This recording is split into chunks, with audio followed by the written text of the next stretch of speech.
Bonjour ou bonsoir à vous tous et merci d'être avec nous dans Le Monde en 7 ce samedi 6 septembre 2025. Voici le menu de l'émission Le Monde en 7. Nous parlerons de la Chine, l'Inde et la Russie. Est-ce que c'est un axe anti-occidental qui se dessine concrètement? On ira du côté du Bénin où le président Patrice Talon s'est choisi son dauphin pour la présidentielle de l'année prochaine. En Guinée-Conakry, c'est le référendum pour la nouvelle constitution qui va avoir lieu le 21 septembre prochain. La campagne a débuté et puis nous parlerons en dernière position du Togo où les autorités demandent à Paris l'extradition d'activistes. Deux invités sont sur le plateau avec moi pour le débat. Frédéric Azeglo qui est cadre de l'Union pour la République, le parti au pouvoir au Togo. Bonsoir Frédéric Azeglo. Bonsoir Samuel, bonsoir mon co-débatteur. Ça fait toujours bien de se retrouver sur ce plateau. Et merci à vous d'accepter l'invitation. Face à vous Akleso Esso, consultant et coach. Bonsoir Akleso. Bonsoir Samuel, bonsoir à tous les téléspectateurs, bonsoir à monsieur le Frédéric, même monsieur Frédéric Azeglo. Ça fait 3 ou 4 fois qu'on se voit sur le plateau. Et j'espère qu'aujourd'hui, on va vraiment découdre ensemble. On le souhaite. Allez, merci à vous aussi d'accepter l'invitation. Réunis à l'occasion du sommet de l'Organisation de coopération de Shanghai, l'OCS à Tianjin, c'était le lundi 1er septembre dernier. Xi Jinping, Vladimir Poutine et Narendra Modi. Xi Jinping, président donc de la Chine, Poutine, président de la Russie, et Modi, premier ministre de l'Inde, ont affirmé une position commune fermement anti-occidentale. Il faut dire que c'est le grand route diplomatique de la rentrée. Le président accueillait donc ses homologues pour ce sommet qui se veut être une réaffirmation d'un nouveau bloc anti-occidental. À Clé-sur-Essor, pourquoi déjà quand c'est trois, Chine, Russie, Inde et bien d'autres encore, mais c'est les trois grands qui se réunissent. Tout de suite, on pense qu'il s'agit d'un bloc anti-occidental.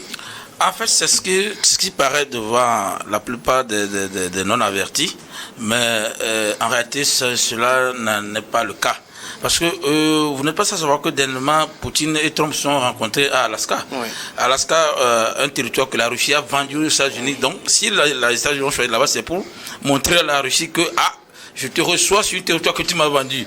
Et c'est en droit ou en politique, c'est en fait une supériorité par rapport à cela, parce qu'il pouvait le recevoir autre que cela, mais il a reçu là-bas. Maintenant, quand je pense que la rencontre, vous n'avez pas à savoir que l'Inde, en réalité, n'est pas trop sur le bloc oriental. L'Inde est un allié sûr des États-Unis. Beaucoup l'oublient souvent. Et que l'Inde a comment ils s'appellent, les armes nucléaires que les États-Unis ont autorisé l'Inde à avoir, parce que dans le Moyen-Orient, il fallait avoir des alliés. Il y a l'Inde, Israël et consorts pour contrôler. Donc, de mon côté, je pense que ce n'est que une sorte de poudre de perlimpinpin pour ne pas dire que la Russie et surtout la Chine ont répété ça plusieurs fois avec le BRICS, et on a vu même que le pouvoir financier même n'existait pas comme il le disait, puisque le Brésil a claqué la porte dès le moment où il devait prendre une décision idoine pour contrecarrer les finances de la Banque mondiale. Donc c'est pour dire que c'est juste une sorte de repositionnement pour s'affirmer, étant donné que, je l'ai dit politiquement, que c'est une sorte de diminution de la Russie quant à la décision de Poutine de ne pas discuter avec quiconque aurait l'intention ou devrait aider l'Ukraine, quel que soit le cas. Alors qu'on sait, les États-Unis ont fourni des armées consoles là, mais Poutine n'a pas lancé les missiles tant promis que quiconque des puissances occidentales venait à aider l'Ukraine a subi, mais il n'a rien fait jusqu'à présent. Vous allez constater que malgré le fait que la Chine et la Russie sont ensemble depuis longtemps, moi, ça ne vaut rien que ce qui se retrouve aujourd'hui. Il n'y a que l'Inde qui est venue, parce que l'Inde et la Russie ne s'entendent pas sur une territoire, leur frontière. Il y a un problème entre l'Inde et la Russie. Donc, et puis entre l'Inde et la Chine aussi, il y a eu des conflits tout récemment. Oui, donc ça voudrait dire que ce qu'ils sont en train de dire, en fait, c'est purement politique ou juste pour dire qu'on est toujours là. Sinon, surtout, il y a une mer qui sépare l'Inde et la Chine, qui crée tant de problèmes entre l'Inde et la Chine. Donc, moi, je peux voir une autre puissance. Si c'est Iran là-bas, je peux croire ça. Ou, comment dire, un État belliqueux de Moyen-Orient, je peux comprendre ça. Mais surtout l'Inde, c'est un allié sur certains des États-Unis. Donc, de ce côté, ça n'est pas un bloc, mais c'est une rencontre politique et étatique par rapport à tout ce que la Chine a regardé. Donc, je ne prends pas ça comme si c'est pour contrecarrer ou bien c'est un bloc anti-occidental.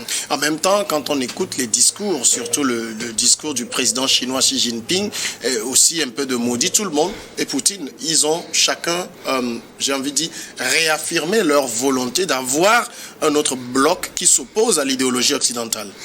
Oui, justement.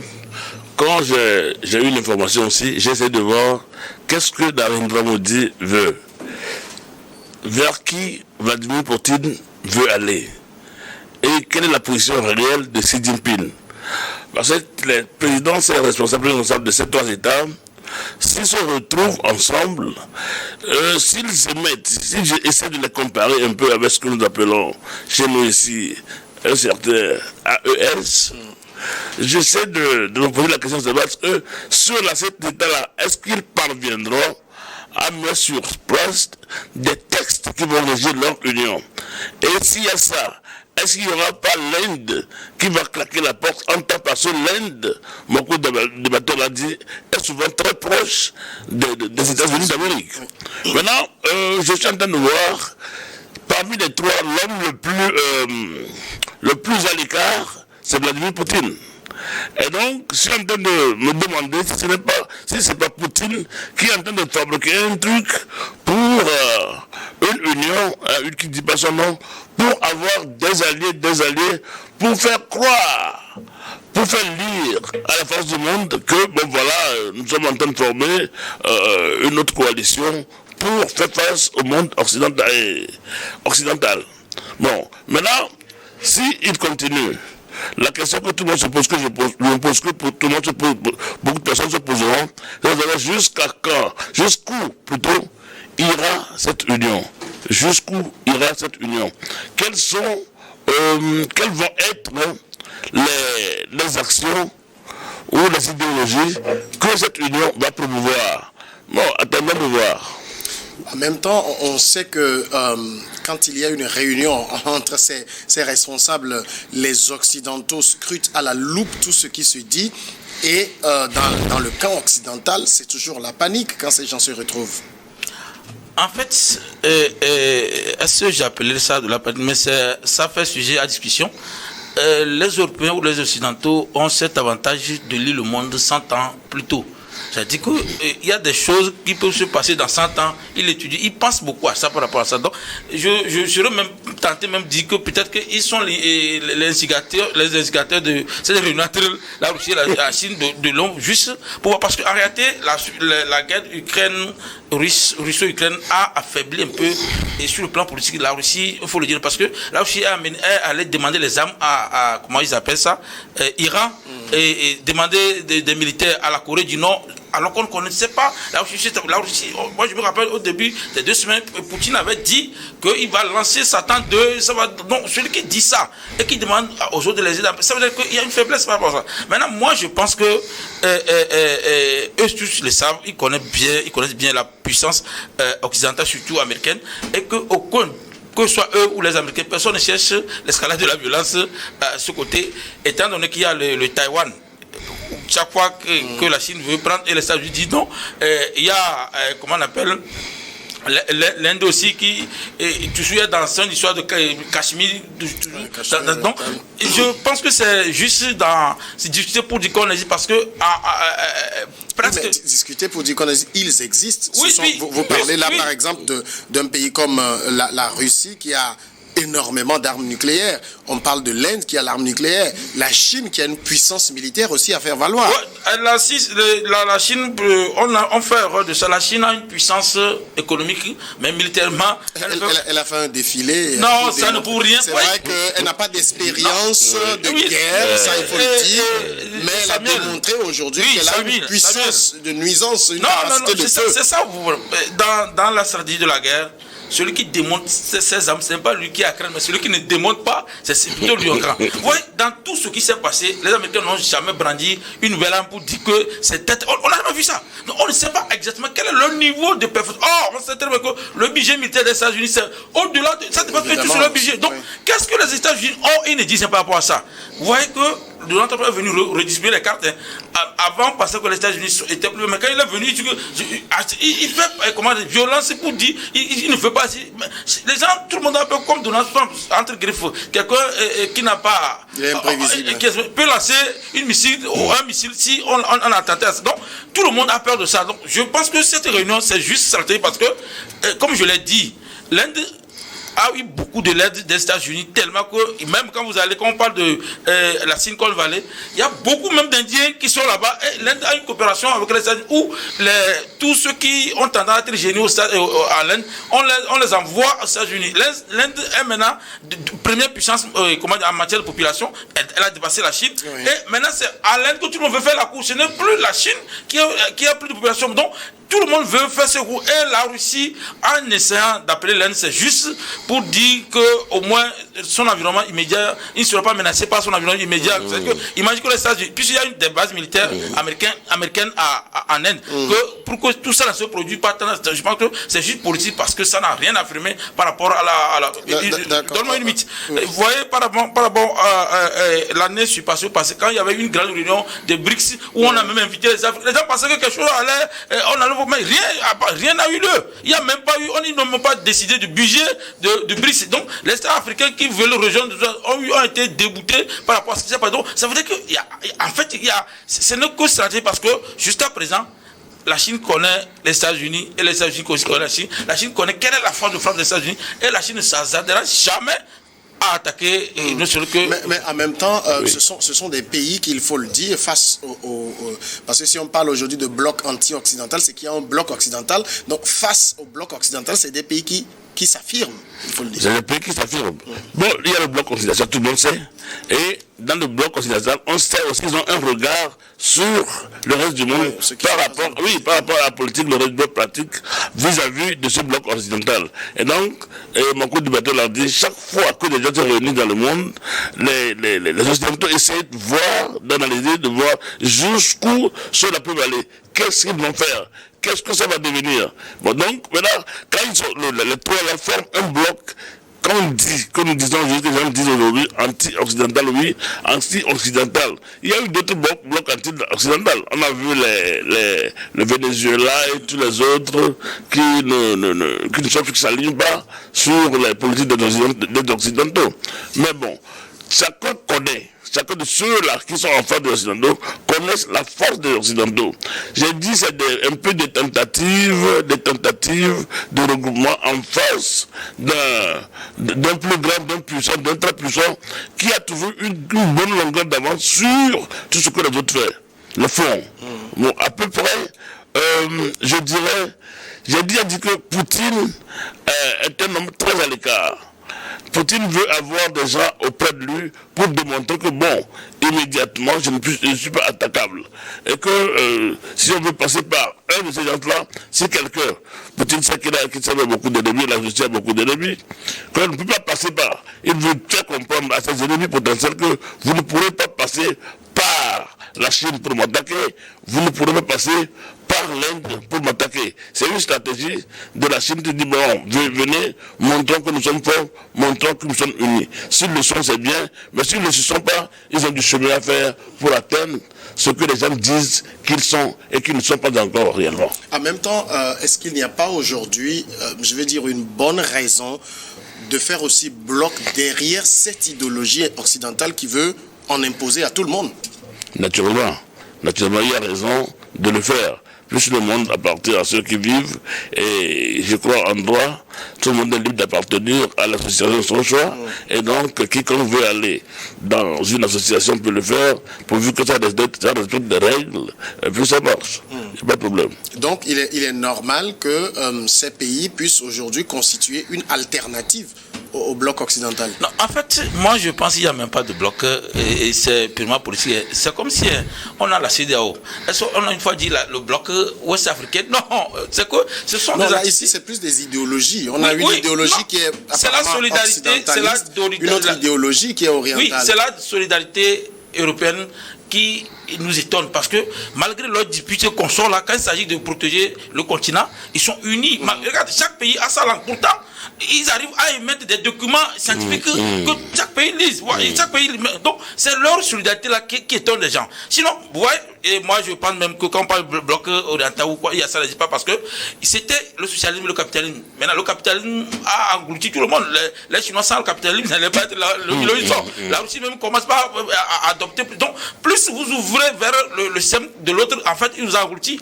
Donc, aujourd'hui, seulement, comment on ne peut pas se taire? Comme si c'est fini, c'est pourquoi il faut faire des mouvements de temps. Sinon, le commerce mondial actuellement, si la Chine n'est plus dedans, la Chine n'est plus Chine. Donc c'est parce que la Chine a d'abord accepté d'entrer dans le commerce, dans l'OMC, et ouvrir son marché, et qu'il a eu il y a des financements qui sont venus en Chine, qui a plat quitté les services pour aller s'installer là-bas. Si la Chine n'appartenait jamais à l'OMC, elle ne devrait pas, peut-être c'est l'Inde ou les autres. Donc ça, le capitalisme a profité même à la Chine a profité de cela. Donc on trouve finalement qu'en réalité, ce n'est pas le capitalisme qui est mauvais, mais c'est que c'est les dirigeants du capitalisme qui sont des gens qui veulent gagner l'argent à tout prix. Donc, si moi je suppose que actuellement le monde entier partout, même le Venezuela, comme je viens de citer, ils vendent, ils prennent de l'argent, ils sont des capitalistes, tout le monde le fait. Donc, il y a plus ces gens de blocs seulement qu'il y a des idéologies où certains pensent qu'on les domine et d'autres pensent qu'ils sont. C'est normal. Vous voyez, la plupart des documents scientifiques, la plupart des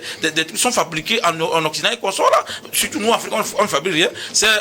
Ici, ils sont pas dans la Russie produit quelque chose, vous allez voir l'Allemand produit quelque chose, mais exactement, nous, on ne peut pas te dire que sur l'ordinateur, on a produit ce processeur ou ceci. Donc, vous voyez que c'est entre Asie et Europe que tout cela se partage.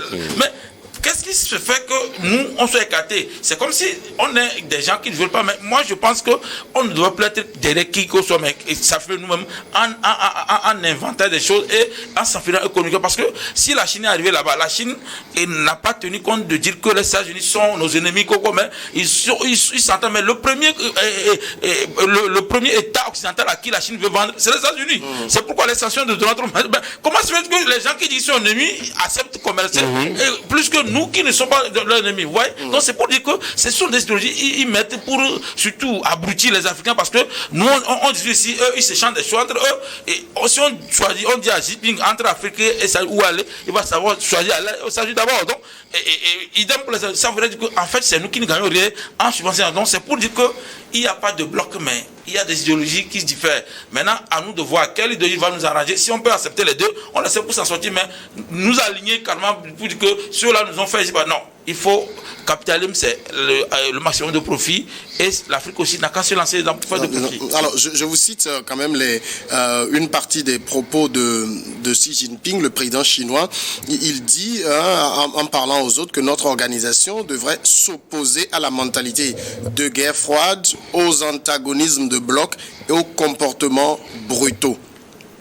Et ce n'est pas faux ce qu'il dit. C'est pas faux ce qu'il dit. Ok. Nous avons toujours vu que la Chine veut démontrer à la face du monde que nous avons une autre politique à part ce que les Occidentaux pratiquent. Les Chinois veulent démontrer à la face du monde que nous avons une autre manière de faire le commerce qui diffère de ce que font les Occidentaux. Et idem pour les trois pays là qui sont ensemble, surtout la Chine. Quand ils parle comme ça, c'est que, quand vous voyez la politique de la France, pardon, pas de la France, de la Chine, les Chinois veulent arriver au niveau des Occidentaux. Ils ont quitté quelque part, ils sont en train d'avancer. Et leur cible, selon moi, leur cible, c'est par exemple l'Europe, ou c'est les Occidentaux. Nous voulons faire plus que eux. Nous voulons faire comme eux. Nous voulons faire plus que eux. Et donc, si tu as quelqu'un en face de toi que tu veux égaler, tu vas parfois le copier, dénoncer certaines choses chez lui, et accepter certaines choses, mais faire comme lui, chercher à le dépasser. Donc c'est ça un peu qui explique le discours de Xi Jinping. Si je veux dire d'une autre manière que la personne, les États, l'association, les États, le continent, ceux que je vois en face de moi sont forts, mais je vais les dépasser. Je vais faire plus que. C'est pourquoi dans le discours de Xi Jinping, il parle comme quelqu'un qui combat l'idéologie européenne. Et donc, selon moi, ce que voudrait dire cette position de Xi Jinping. Et maintenant, il veut inculquer ça à tête de deux autres. Par exemple, Vladimir Poutine, c'est quelqu'un qui est naturellement opposé aux idéologies européennes, occidentales, et qui fait toutes choses qui soit comme ça. Même quand vous voyez comment Poutine agit, Poutine s'allie avec des États dans le monde qui ne partagent pas ou qui combattent les idéologies des Occidentaux. Et donc, si même on parle de ce bloc de 3 pays, si on laisse le temps, si l'avenir nous le dira, vous voyez que des gens, ceux qui sont chez nous ici, beaucoup de personnes, vont vouloir rejoindre ce nouveau bloc occidental qui est en train de créer. Mais ce bloc, c'est quoi son objectif à atteindre? Est-ce que c'est un truc qui va faire développer les économies, ou c'est un truc qui va faire développer les commerces, ou c'est une union douanière, c'est quoi? Ils vont faire quoi? Ça va rapporter quoi à ceux qui vont vouloir rentrer? Nous avons appris ici que le Maroc, si je ne me trompe pas, a déclaré qu'il appartenait à la CEDEAO. C'est le Nigeria qui le bloque pour le moment. La CEDEAO. Le Maroc savait qu'il devait avoir... C'est une aberration parce que les blocs sont unis selon les positions géographiques. Le Maroc est très loin. On sait que c'est des intérêts économiques. Matériellement. Mais donc, quand vous voyez les choses comme ça, qu'est-ce qui poussera un État ouest-africain, par exemple, à vouloir adhérer à cette union de Xi Jinping, de Narendra Modi et puis de Vladimir Poutine. Oui, moi je me tiens en opposition par rapport à cette déclaration que Xi Jinping a fait. Vous voyez, et si vous voyez ce que la Chine fait subir aux Ouïghours, la Chine même torture sa population, où on fait le lavage de cerveau aux enfants. Les Ouïghours là, ils sont comme des musulmans chinois.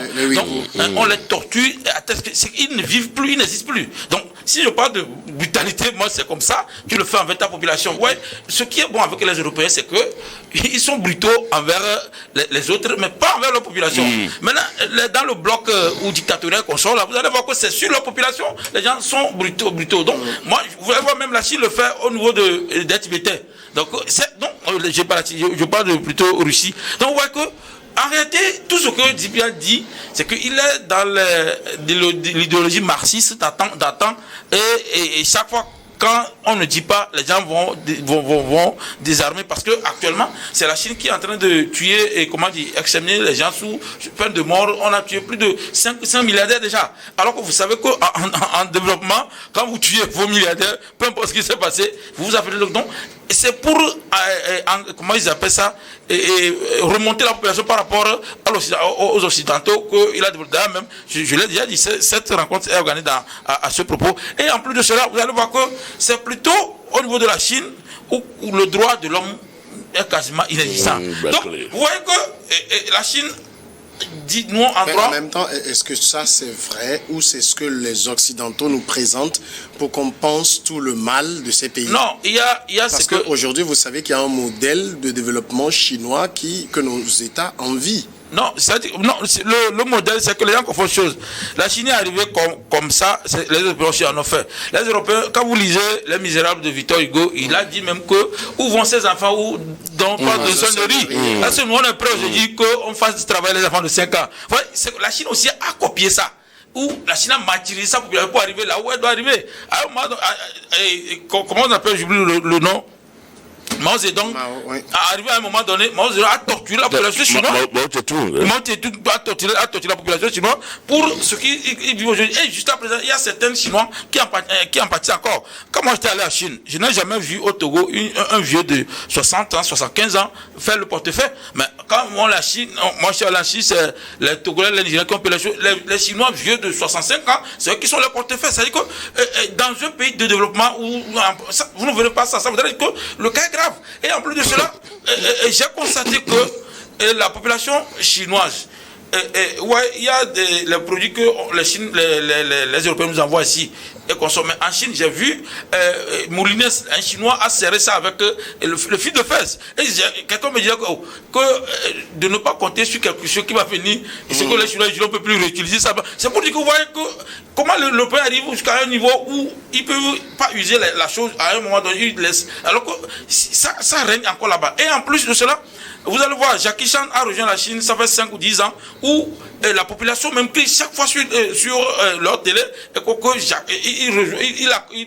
ils appellent ça, il cautionne la dictature. On le dit, Jackie n'intervient pas. C'est pour dire que ce n'est pas par rapport aux Occidentaux qu'on voit, il y a des choses en Chine que tu ne peux même pas faire. Et ce sont les résidents chinois, les étrangers même, qui disent plus, ce n'est pas les Occidentaux. Quand vous voyez Mao, comment on appelle, j'oublie le nom, il y a un activiste chinois qui est en Chine, c'est comme c'est Mao, on l'appelait, il a dénoncé sa torture, comment on l'a fait. Donc, je parle des Ouïghours, c'est la population ouïghour en vivant aux États-Unis, en Europe, qui a fait des choses. Non, pas rapport. Donc, c'est pour dire que ce qui. La Chine, le problème, c'est que la Chine a peur d'ouverture au droit. Parce qu'il y a des choses qu'elle n'est pas prête à perdre. Donc c'est pour ça qu'on utilise la dictature pour stimuler ces choses. Et on trouve que le premier ennemi qui va permettre que le droit arrive, ce sont les dictateurs. Parce que avant que les financements ne viennent, on dit droit de l'homme, tant.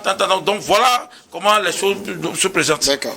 On va passer maintenant au second sujet. Nous descendons en Afrique et on parle du Bénin, où le président Patrice Talon, on le disait, a désigné son dauphin, homme de confiance du président Patrice Talon. Romuald Ouadani a été désigné candidat de la coalition au pouvoir pour la présidentielle d'avril 2026.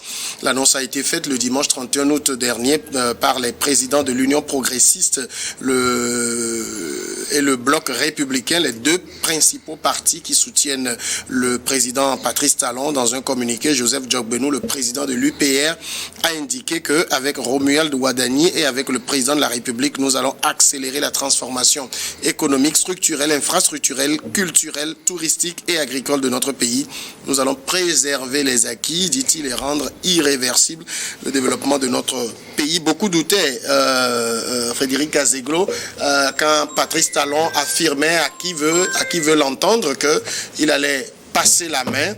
Il y avait beaucoup qui étaient dans le doute. Est-ce qu'il allait tenir sa promesse et tout? C'est chose faite. C'est chose faite, mais attendons de voir. Ouattara avait dit plus que ça. J'imagine que vous ne souhaitez pas la mort de Ouadani. Hein? Non. Allez-y. Ouattara avait dit plus que ça. Mais bon, on a vu tout le monde, nous connaissons toute la suite. Mais quand... mais là, on est juste... qu'est-ce que j'allais dire? C'est en avril, la présidentielle tout peut arriver. Au niveau du Bénin. Il suffit qu'on mobilise des militants de l'UPR, de tout ça là, qui disent non, nous voulons Talon, non.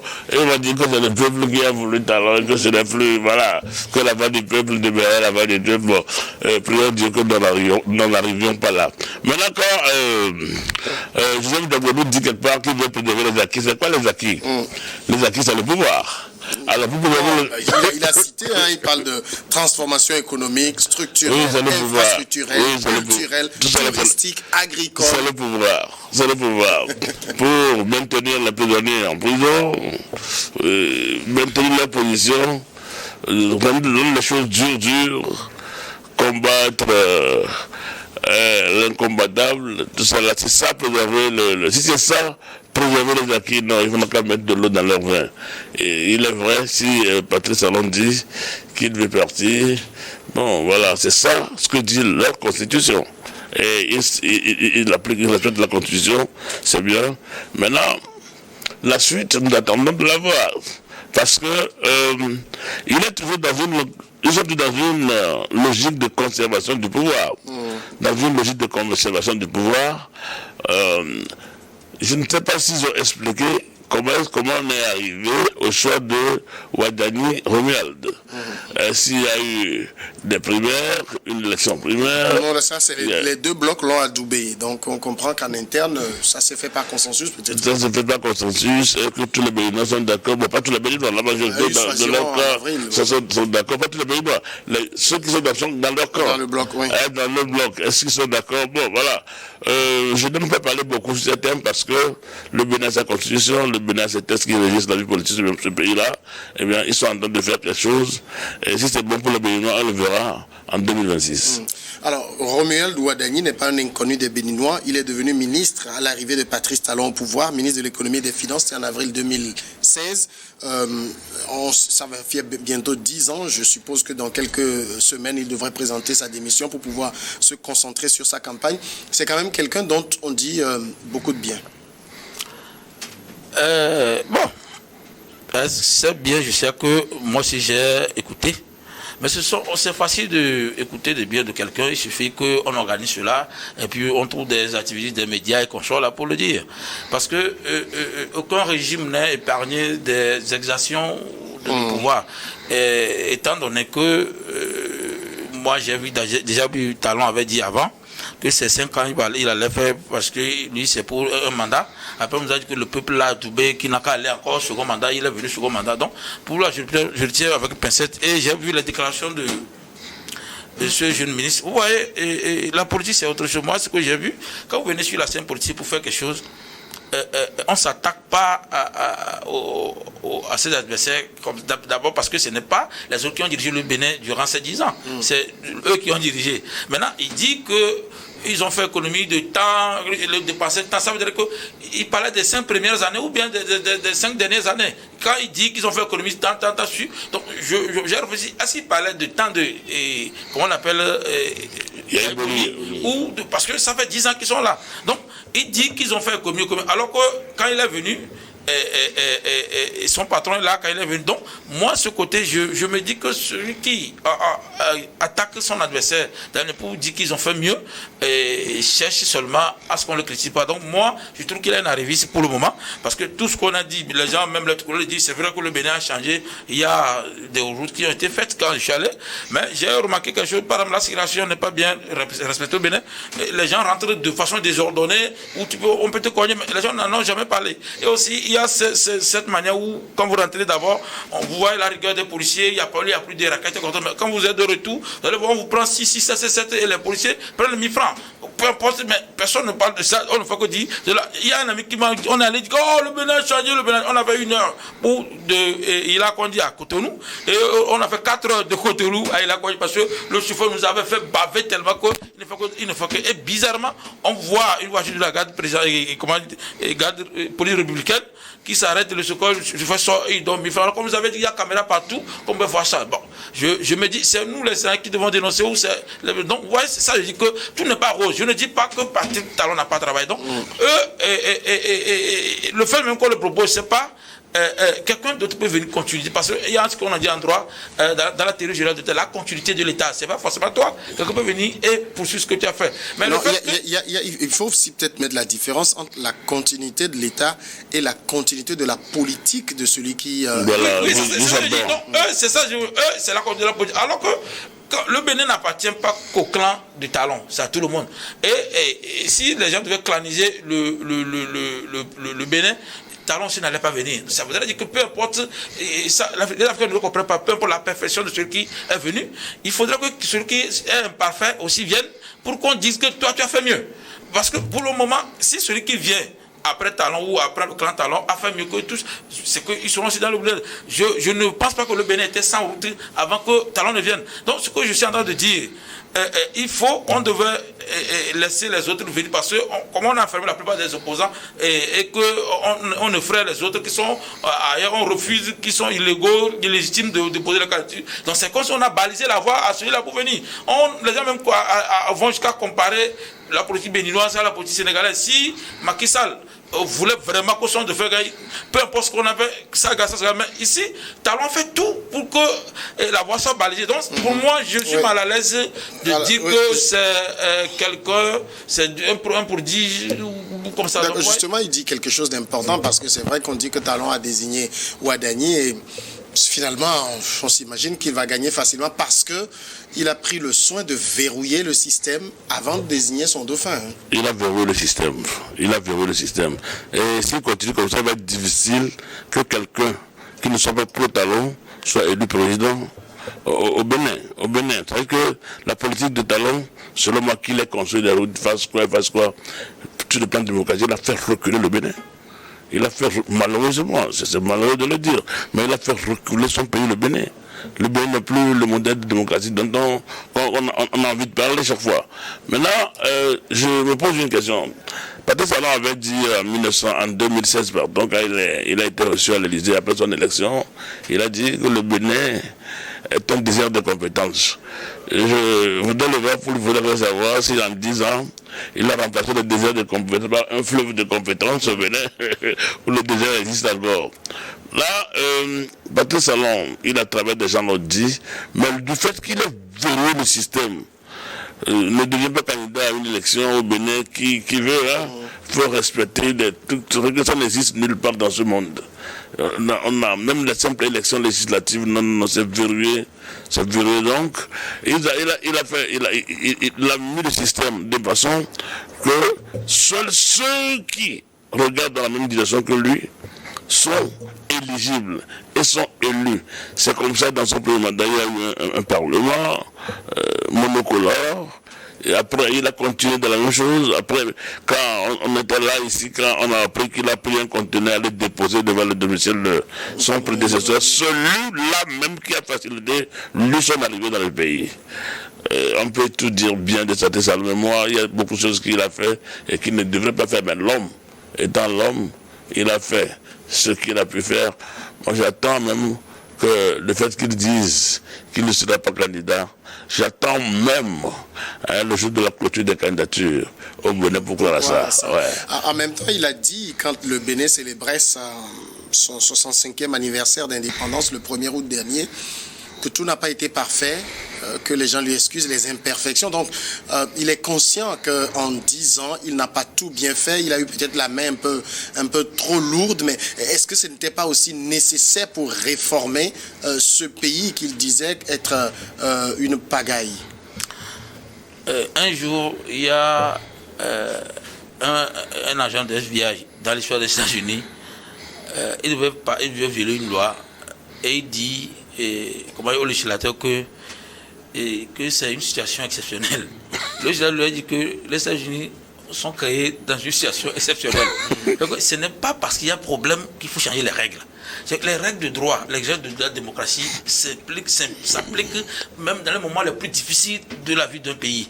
Donc, la démocratie permet que... Non, est-ce qu'il a changé des règles? Il a fait des réformes, il faut aussi le préciser. Non, les réformes... Aucun pays n'est exempt de réformes. Les réformes, on peut le faire. Il a réformé le système partisan, il a réformé beaucoup de choses. Non, et vous voyez... Je sais qu'à la suite de cette émission, il y a des gens qui vont me dire que je n'ai pas parlé du tout de là. Mais ouais, le problème avec le Bénin, c'est que les réformes, souvent, il faut associer l'opposition.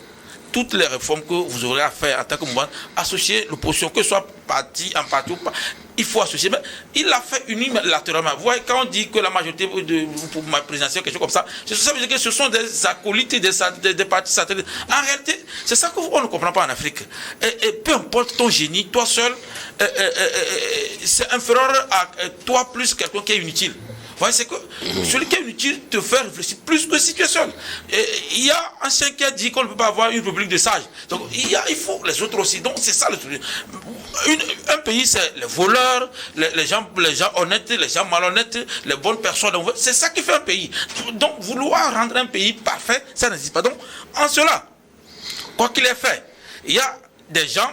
Moi, je suis allé au Bénin dernièrement, il y a des gens qui chôment parce que Talon est venu instaurer un système. Il y a beaucoup de chemins. Les entreprises ont fermé les portes. Et vous allez, il y a des comment dire, j'oublie le nom, les résidences où il n'y a personne. Talon a construit beaucoup de chemins. Les gens n'habitent pas. La plage du Bénin est vide. Vous allez et il n'y a personne. Donc c'est que, est-ce que économiquement, Le pays a dépensé, mais est-ce que le pays peut regagner par... Non, ça ne peut pas gagner dans l'immédiat. Donc, c'est pourquoi je dis que si je suis entrepreneur et que je veux ouvrir une entreprise à Barou, par exemple, je suis obligé aussi de parler peut-être à un sociologue qui est dans le milieu pour savoir quelle est la mentalité de la position de Barou, comment il serait. Et quand je viens, il y a des gens ethniques qui doivent me dire non, telle ethnie consomme tel produit. C'est comme ça.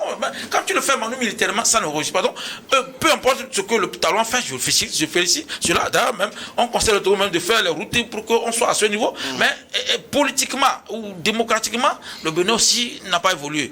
Et peu importe ce que les gens peuvent penser, c'est que imagine que Yahi Boni, tout ce qu'on a enfermé, Zissou, tout ce problème avec Talon, avait la main libre aussi de contribuer dans le domaine. Qu'est-ce que ça devrait donner plus? On pense que la démocratie au niveau de l'Afrique, ça a une tendance à se personnaliser au rythme du dirigeant. C'est pas ça.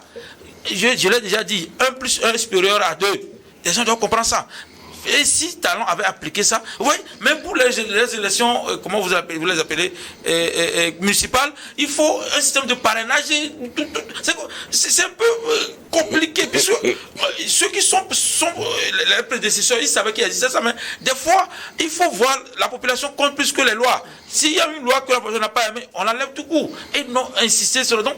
Talon, malgré le travail qu'il a fait, il y a des gens qu'il a gardé et rancœur. C'est pour ça même qu'il a plutôt sollicité que son défunt vienne. Et les gens doivent le comprendre aussi. Ce n'est pas encore changement. On dit en droit que c'est le même marteau. On a seulement raccourci la marche. Et quand vous n'avez pas la continuité de politique de la béton, il y a quoi la même chose. Puis le gars là n'a fait que vomir, comment dire, avaler tout ce que Talon dit. Donc son défunt ne va faire que 90% de ce qu'il dit. Étant donné que il a fait un tel assain que au moins dans les 5 premiers mandats, que celui qui vient ne puisse pas le poursuivre par rapport à ses exactions. Donc si c'est lui là qui est venu, disons que c'est peut-être dans l'autre mandat qu'on va le gagner. Donc l'histoire est oubliée, on va plus chercher à régler les comptes à toi. Donc c'est pas quoi ça. On peut dire clairement, au regard de ce que vous dites, que Talon est un bâtisseur d'infrastructures, mais un démolisseur d'institutions. Mais c'est un tyran. C'est un tyran. Il a bâti. Vous savez, Talon, c'est un économiste. Bon, je dis économiste, c'est un commerçant plutôt. C'est un commerçant. Il sait comment gagner l'argent. Il sait que lorsqu'on met un chantier en marche, il sait ce qu'il gagnera. Alors, il ferme tous les robinets. Avant, Patrice Talon, quand vous avez un ami béninois, il passe chez vous à Lomé, il vit avec une grande voiture, vous mangez, vous dormez, vous buvez très bien, il te remet de l'argent avant de partir. Aujourd'hui, un béninois arrive à Lomé avec une vieille voiture, il n'a même pas l'argent pour payer le carburant, c'est toi qui lui paies son retour. Mais c'est pas ce que Ouattani dit. Ouattani dit que même les Togolais ont envie qu'on dise qu'ils sont béninois. Non, pas moi. Il parlait l'autre fois. Pas moi, c'est Togolais. C'est un vieux discours qu'il a fait à Mina d'ailleurs. D'accord. Il disait que même les Togolais veulent qu'on dise qu'ils sont béninois. Non. C'est-à-dire qu'ils ont fait rêver les gens. Il peut le dire, mais c'est faux. Le Patrice Talon a appauvri les citoyens béninois. Ça, j'ai des preuves. Appauvri les béninois. Nous avons des collègues de l'autre côté de la frontière qui étaient bien avant Talon. Après Talon, ils ne sont plus rien. Ils ne sont plus rien. Il a fermé beaucoup de robinets. Et c'est pour ça qu'il a fait. Mais il est le seul à être riche. Écoutez les discours de Yahi Boni, les discours de l'opposition, c'est-à-dire même le commerce, il a tout verrouillé. C'est lui le seul, l'unique, le premier, le dernier, l'alpha et l'oméga du commerce au Bénin. Il met tout le monde à genoux. Alors, si c'est ça le développement que les gens crient que Patrice Talon a fait, au Bénin, c'est bon, il a construit des résidences, j'ai vu aussi, plusieurs résidences, de belles résidences, la plage, qui n'est pas exploitée. Les résidences ne sont pas habitées. Le Patrice Talon a construit un beau pays, mais où la peur est le maître mot. La peur, on ne dit pas n'importe quoi au Bénin. La liberté d'expression chez nous au Togo dépasse largement la liberté d'expression au Bénin, naturellement. Et donc... Vous pensez qu'au Togo, les gens sont libres de dire ce qu'ils veulent? Non, oui, selon moi. Maintenant, c'est l'homme politique qui parle. Oui, non, pas l'homme politique, Frédéric Azéglou même. Donc, au Bénin, le Béninois est étroitement surveillé. Parce que j'ai une entreprise au Bénin. C'est l'entreprise avec laquelle je travaille au Bénin. Les conditions de travail au Bénin sont devenues très rigide, très rigide. On ne peut pas comparer ça à ce qui se faisait auparavant. C'est-à-dire, même si aujourd'hui on dit qu'il a fait ceci, il a fait cela, oui, mais le niveau de vie du Béninois moyen a chuté tellement. Et donc, maintenant, comment nous prenons tout ça là? Un président est élu par un peuple pour le peuple. Il a travaillé pour son peuple. Alors, chercher à imposer quelqu'un d'autre. Si je fais un peu la rétrospective, le deuxième tour de l'élection qui a porté Patrice Talon au pouvoir au Bénin était entre lui et certain Lionel Zinsou. Peu après l'élection de Patrice Talon, des Béninois ont regretté n'avoir pas voté pour Lionel Zinsou. Qu'il n'est qu'un tyran. Quand il a commencé par envoyer des gens en exil, quand il a commencé par faire arrêter les gens, jeter les gens en prison pour rien du tout, ce que tu viens faire, même quand tu construis le pays, il y a deux choses qu'on verra dans le pays, c'est l'assiette des citoyens et puis la liberté des citoyens. Ceux qui croupissent en vrai. Moi, je suis allé un jour à Gbome, oui. J'ai demandé, on m'emmène à Promisreté. Je veux voir la prison. Ben, j'ai vu, je suis pas allé dedans, mais j'ai vu, c'est un truc très haut. On a enfermé les intellectuels béninois. Pour quelle raison? S'il est sûr qu'il l'a fait justement, il ne l'a pas fait maladroitement. Il n'a qu'à laisser les élections présidentielles libres au Bénin et que soit élu quelqu'un qui le mérite pour voir s'il ne va pas répondre. Alors, permettez qu'on marque la pause. Le sujet du Bénin est intéressant. On va revenir derrière pour continuer d'en parler juste après le journal.